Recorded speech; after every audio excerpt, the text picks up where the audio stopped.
Bonjour mes stagiaires, bonjour mes étudiants. On va voir avec vous maintenant l'analyse financière. L'objet de ce vidéo est de rappeler qu'est-ce que c'est l'analyse financière, c'est-à-dire l'analyse par le bilan financier. Pour se prêter à des analyses plus pertinentes, le bilan comptable doit être remanié de façon à donner des informations en phase avec les objectifs économiques et financiers de l'entreprise. Dans la mouvance de plusieurs approches conceptuelles concernant le bilan support d'analyse financière, le dépassement du bilan comptable se justifie par son fondement théorique et son intérêt pratique. Selon la conception patrimoine, le bilan a pour objectif de dresser l'inventaire de ce patrimoine. Je recommence. Pour se prêter à des analyses plus pertinentes, le bilan comptable doit être remanié de façon à donner des informations en phase avec les objectifs économiques et financiers de l'entreprise. Dans la mouvance de plusieurs approches conceptuelles concernant le bilan support d'analyse financière, le dépassement du bilan comptable se justifie par son fondement théorique et son intérêt pratique. Selon la conception patrimoine, le bilan a pour objectif de dresser l'inventaire de ce patrimoine. À l'actif vont figurer les biens qui constituent les emplois, au passif vont figurer les capitaux propres et les dettes qui constituent les ressources. Les éléments du bilan à l'actif comme au passif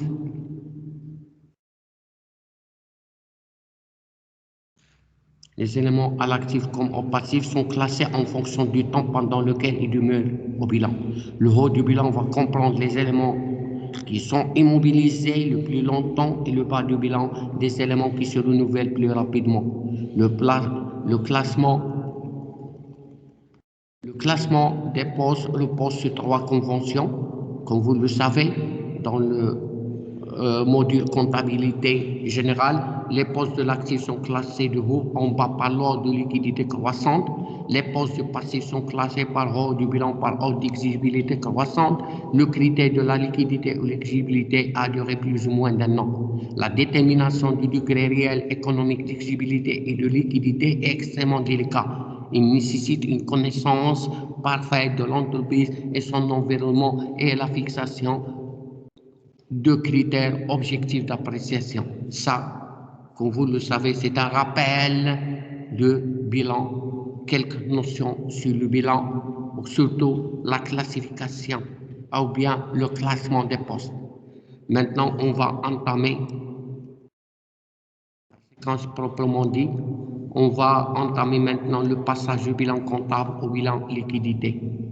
L'approche par l'élaboration des bilans liquidité au patrimoine est une vision extrême qui présente un intérêt particulier pour deux catégories de partenaires. Les actionnaires cherchent toujours à connaître la valeur de leur entreprise.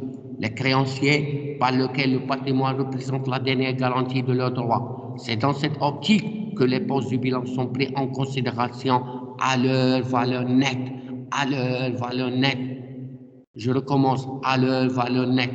Le bilan financier permet notamment l'évaluation préalable d'une entreprise lors de circonstances particulières, l'appréciation de la solvabilité et de liquidité financière, le diagnostic de la structure financière. La démarche pratique de l'analyse basée sur le bilan financier suppose au préalable la construction du bilan à travers notamment la réévaluation des postes du bilan comptable et leur classement dans les grandes masses du bilan financier d'une part et l'analyse proprement dite d'autre part. Il y a 3 phases principales pour entamer l'analyse financière. La première, c'est la réévaluation des postes du bilan comptable. Deuxièmement, le reclassement dans les grandes masses du bilan financier et d'autre part, l'analyse proprement dit. Maintenant, les retraitements et le reclassement des différents éléments patrimoniaux. La construction d'un bilan liquidité exigibilité à partir du bilan comptable nécessitent des retraitements suivants. Classement des postes en fonction de leur échéance à plus ou moins d'un an, le retraitement des actifs en non-valeur, le retraitement des postes capitaux propres et provisions pour risques et charges lorsqu'ils recèlent des dettes plus ou moins d'un an, prise en compte des plus ou moins values effectives. La construction d'un bilan liquidité, exigibilité, ça veut dire le bilan financier, à partir du bilan comptable, nécessite 4 principaux retraitements. Classement des postes en fonction de leur échéance à plus ou moins d'un an, retraitement des actifs en non-valeur, retraitement des postes capitaux propres et provisions pour risques et charges lorsqu'ils recèlent des dettes à plus ou moins d'un an, prise en compte des plus ou moins values effectives. Le traitement de l'actif. On a actif immobilisé né dans un bilan financier comprend uniquement les immobiliers incorporés, immobiliers corporés et immobilisation financière. Les immobiliers en non-valeur correspondent à des éléments patrimoine assez dans l'actif du bilan comptable, comme vous le savez, mais qui, en cas de cession, n'auront aucune valeur. Dans une approche financière prudente, il convient donc de considérer comme nul, comme actif fictif, la valeur des immobiliers en non-valeur non encore amortie. Pour passer du bilan financier, on procède à éliminer les immobilisations en non-valeur de l'actif immobilisé et déduction dans le même sens des capitaux propres. Les écarts de conversion active, ces postes ont la signification d'une perte latente. Ils supposent la diminution des créances et l'augmentation des dettes suite à une évolution défavorable des taux de change pour l'entreprise. C'est ça la signification des écarts de conversion active. Les retraitements des écarts de conversion active se fait à travers leur élimination de l'actif, leur déduction des provisions pour risques et charges. La revalorisation des actifs, les actifs sont engagés dans le bilan pour leur coût historique. La réévaluation des différents actifs permet une actualisation de leur valeur patrimoine en fonction des conditions marché. Les écarts de réévaluation sont enregistrés dans le bilan liquidité de manière suivante. Augmentation ou diminution de la valeur des actifs soumis à la réévaluation, la correction dans le même sens de la valeur des capitaux propres.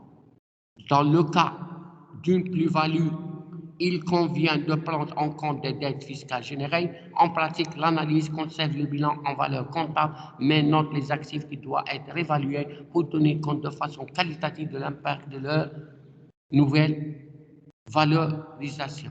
Je simplifie. Pour les immeubles en non-valeur, il faut retrancher de l'actif immobilisé et des capitaux propres. Pour les écarts de conversion actifs, il y a deux cas. S'il n'y a pas de provision, il faut les éliminer de leur poste et d'éliminer des capitaux propres. S'ils ont une provision, rien à faire. Pour la revalorisation des actifs, s'il y a plus-value, il faut ajouter cette plus-value de l'actif immobilisé et de même montant des capitaux propres. S'il est négatif,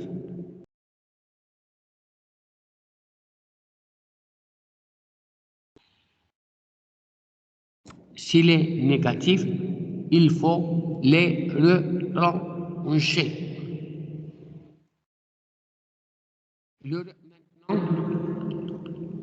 Le retraitement des engagements hors bilan. Il s'agit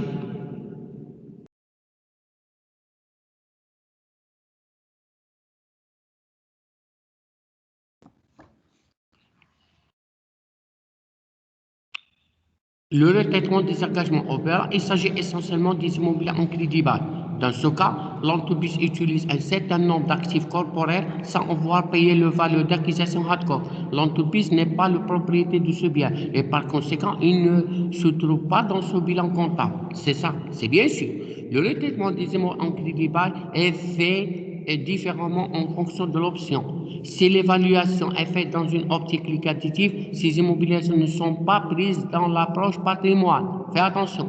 En revanche, si on place dans l'optique d'une continuité d'activité, s'impose alors la prise en compte de ces biens en crédit bail dans le bilan financier.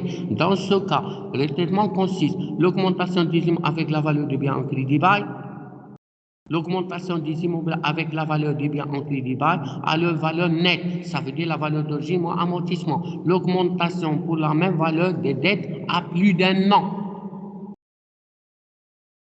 comme si l'acquisition de biens a été financée par un prêt. Fais attention, pour le rythme de crédit, il y a deux cas. Si on est dans une optique liquidative, rien à faire. Si on est dans une optique de continuité de l'actif, il faut augmenter les immobilisations de leur valeur nette, ça veut dire la valeur d'origine moins l'amortissement, et le même montant des dettes à plus d'un an. Maintenant, on va entamer le retraitement du passif.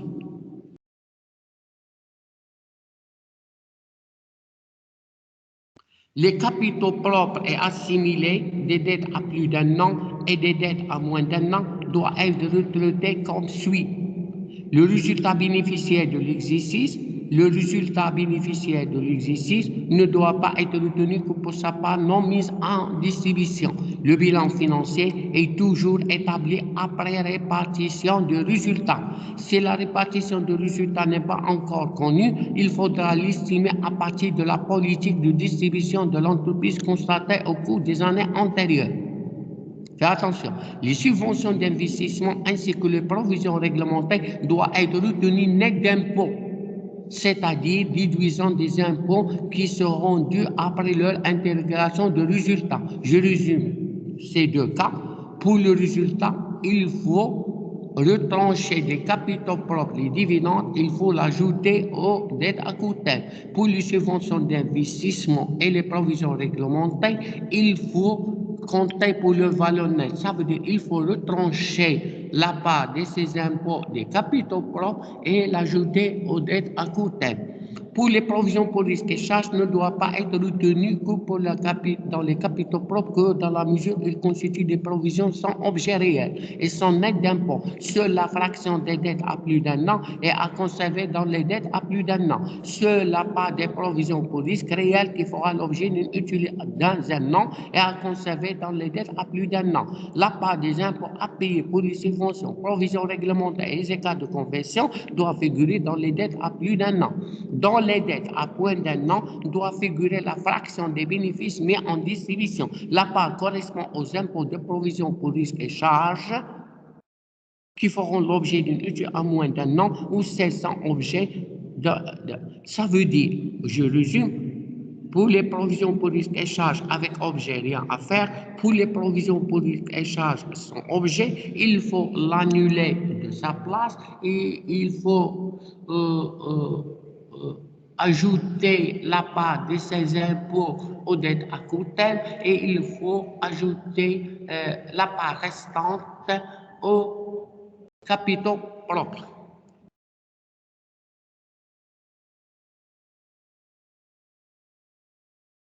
Le classement des postes de l'actif et du passif. Les postes sont classés suivant les critères de liquidité croissante des actifs et d'exhibit croissant du passif comme signalé plus bas. La liquidité des actifs est appréciée en fonction de la durée nécessaire pour transformer la monnaie dans les conditions normales d'utilisation. Les actifs circulants sont normalement plus liquides que les actifs immobilisés. Bien sûr, les postes du passif sont classés en fonction de leur exigibilité croissante. Les capitaux propres sont non exigibles. Les dettes peuvent avoir une échéance à plus ou moins d'un an. Ce classement nécessite une analyse plus détaillée concernant les échéances de réalisation des actifs et des passifs. Ainsi, certains éléments d'immobilisation, surtout financiers, peuvent devenir liquides en moins d'un an. Dans ce cas, ils sont déduits des actifs immobilisés et ajoutés aux actifs circulants. Dans ce même, certains actifs circulants peuvent avoir une durée de réalisation supérieure à une année. Ils sont déduits.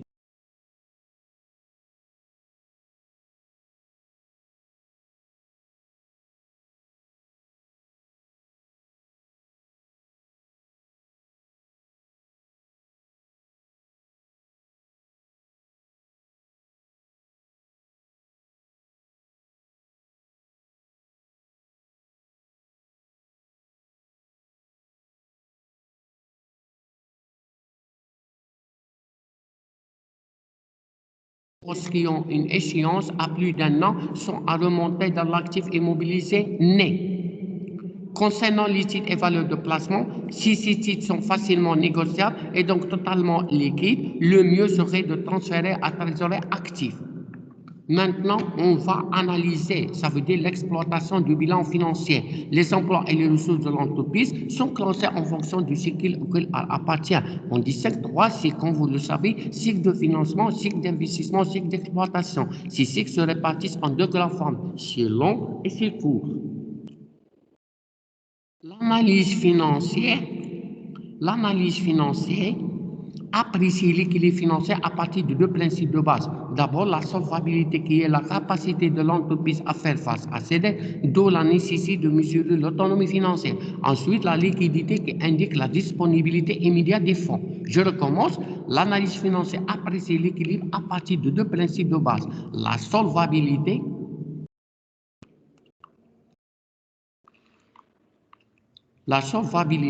qui est la capacité de l'entreprise à faire face à ses dettes, d'où la nécessité de mesurer l'autonomie financière. Ensuite, la liquidité, qui indique la disponibilité immédiate des fonds. Une entreprise peut être potentiellement solvable tout en ayant des liquidités insuffisantes pour couvrir des dettes qui atteignent leur échéance. L'appréciation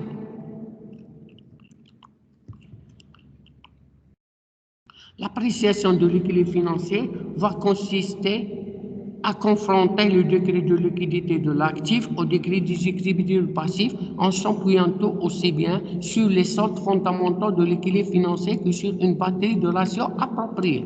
Maintenant, on va entamer quelques indicateurs de l'analyse financière. C'est le fonds de roulement financier. Le fonds de roulement financier, appelé aussi fonds de roulement permanent ou fonds de roulement net, est considéré traditionnellement comme une marge de sécurité. Cette présentation résulte de la règle de l'équilibre financier minimum, qui consiste à ce que les immobilisations soient financées par les capitaux permanents et qu'au contraire des actifs à court terme soient financés par les crédits à court terme. Cependant, le simple respect de cette règle est insuffisant, car tout retard imprévu dans les encaissements pourrait avoir pour conséquence de ne pas permettre à l'entreprise de régler ses dettes à échéance prévue. Il est donc nécessaire de dépasser le simple respect de l'équilibre minimum et de prévoir une marge. C'est cette marge de sécurité qui est nommée le fonds de roulement. Il doit être positif d'un montant suffisant pour financer le besoin de financement généré par l'exploitation du fait de décalage dans le temps entre les achats et ventes, d'une part, et le décalage entre la facturation des ventes et l'encaissement des créances d'autre part. Ce besoin est toutefois atténué de décalage dans le temps entre les charges encadrées et le règlement. 2 modes de calcul qui résultent de l'égalité de l'actif et de passif. On a 2 formules. Le fonds de roulement, ça veut dire financement permanent moins actif immobilisé et actif circulant moins passif circulant. Du point de vue explicatif, ces 2 modes de calcul ne sont pas identiques. L'explication. La première façon de calculer le fonds de roulement correspond beaucoup plus à la notion d'équilibre classique. L'actif immobilisé doit être financé par les capitaux permanents. Le besoin fonds de roulement positif constitue alors une marge de sécurité. La deuxième méthode correspond davantage à une notion de solvabilité à court terme. L'ensemble des stocks créances doit être supérieur au passif circulant pour éviter le risque d'illiquidité de l'entreprise. En effet, autant les échéances vis-à-vis des fournisseurs de l'État sont certainement autant de dettes de date de recouvrement des créances de vente de stockage sont incertains, d'où la nécessité d'une marge de sécurité. Maintenant, on va entamer le besoin en fonds de roulement.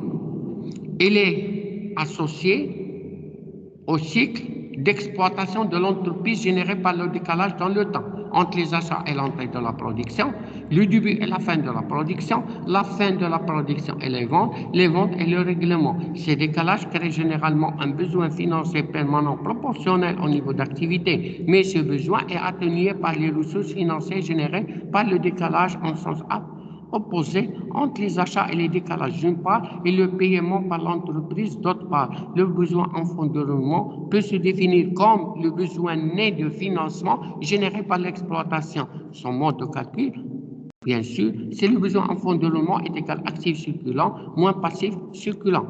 Actif circulant d'exploitation et le passif d'exploitation.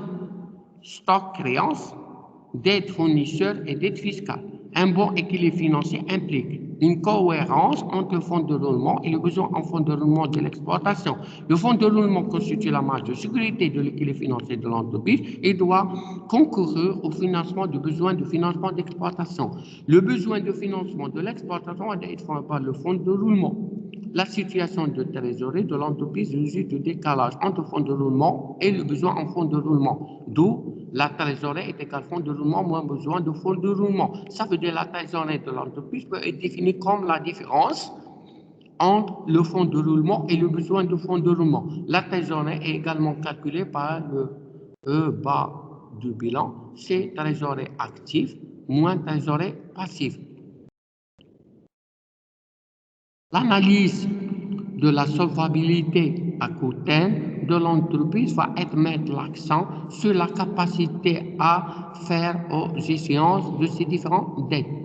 Il s'agit d'analyser les différents flux d'encaissement et de décaissement et le décalage entre ces derniers. La solvabilité immédiate de l'entreprise est appelée liquidité. Son niveau est au centre de diagnostic financier à travers la surveillance obligatoire de la situation de l'actif et de passif circulant.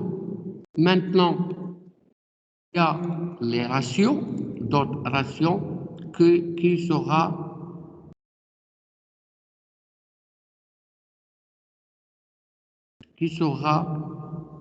un thème traité dans d'autres vidéos.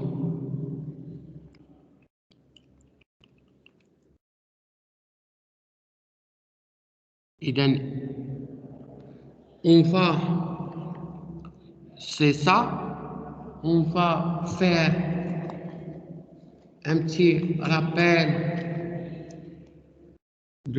on a vu qu'est-ce que c'est l'analyse financière, nous avons vu les indicateurs de l'analyse financière.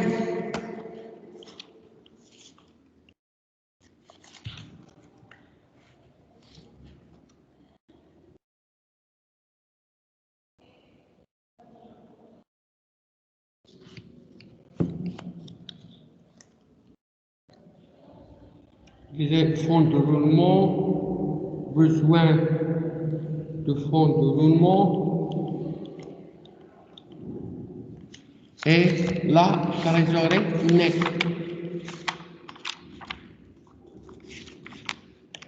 Maintenant,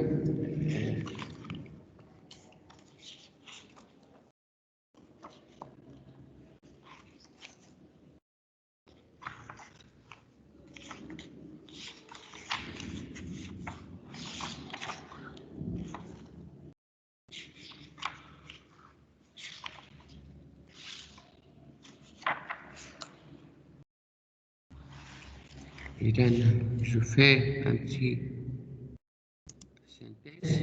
Le bilan.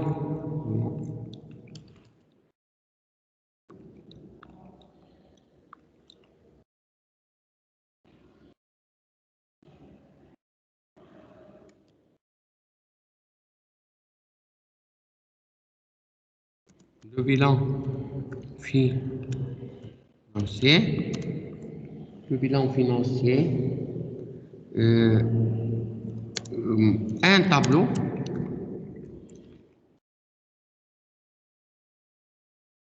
permettant de donner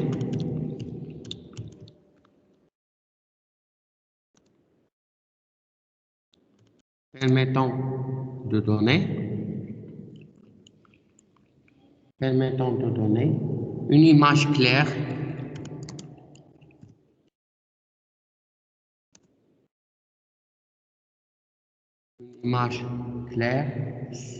sur la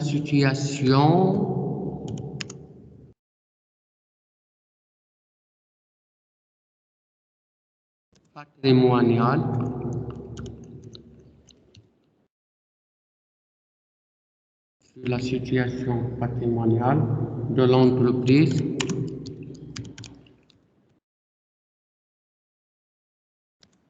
à une date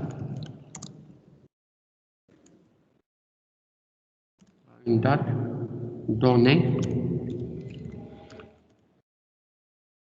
en se basant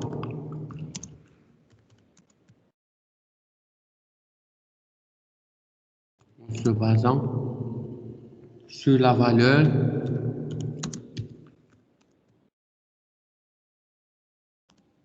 financière,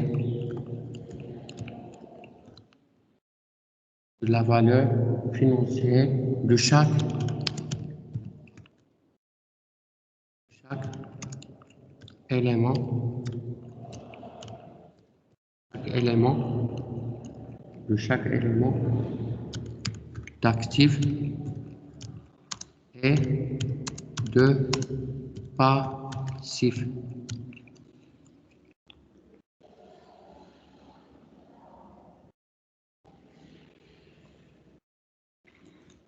Nous avons vu, c'est ça,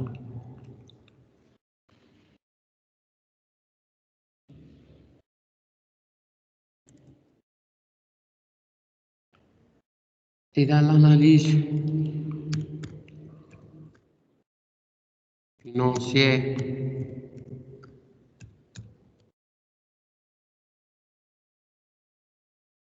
A ou objet,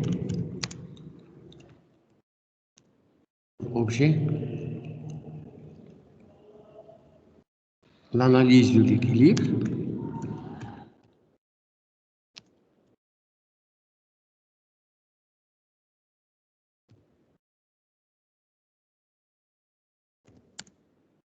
l'analyse de l'équilibre, l'analyse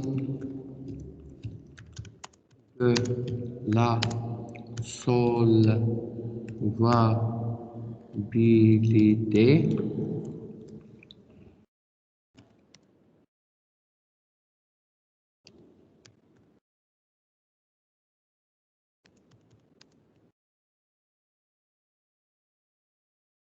l'analyse de liquidité,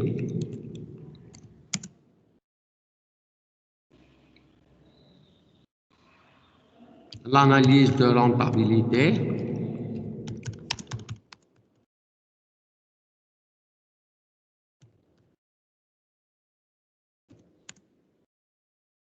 ou l'analyse du risque.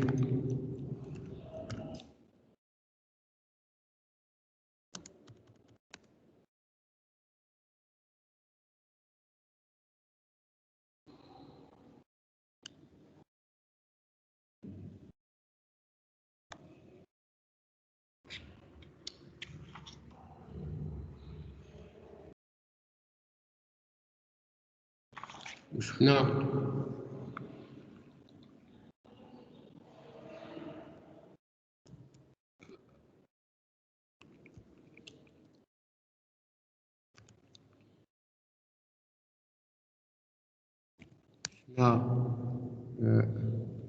le passage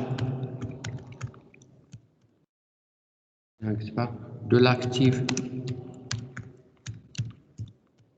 comptable à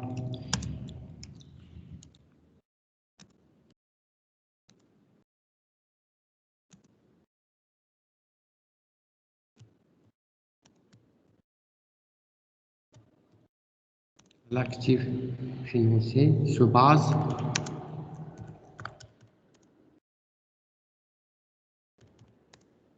sur principe de transformation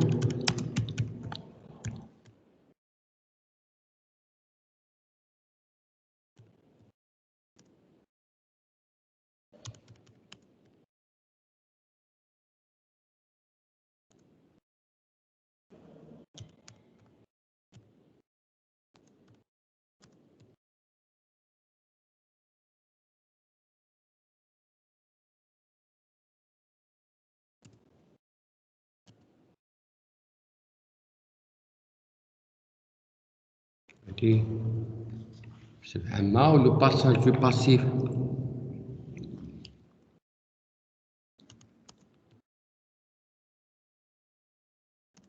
passage du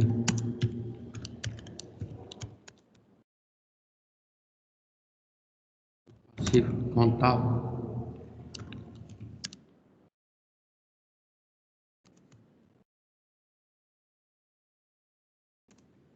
Énoncé sur base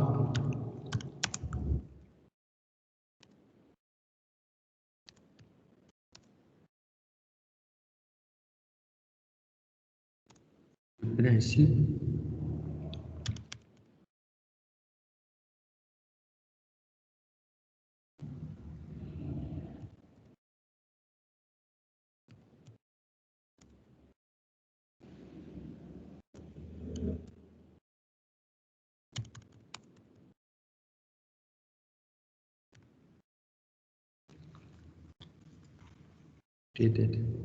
Et donc, merci de votre attention et jusqu'à la prochaine vidéo.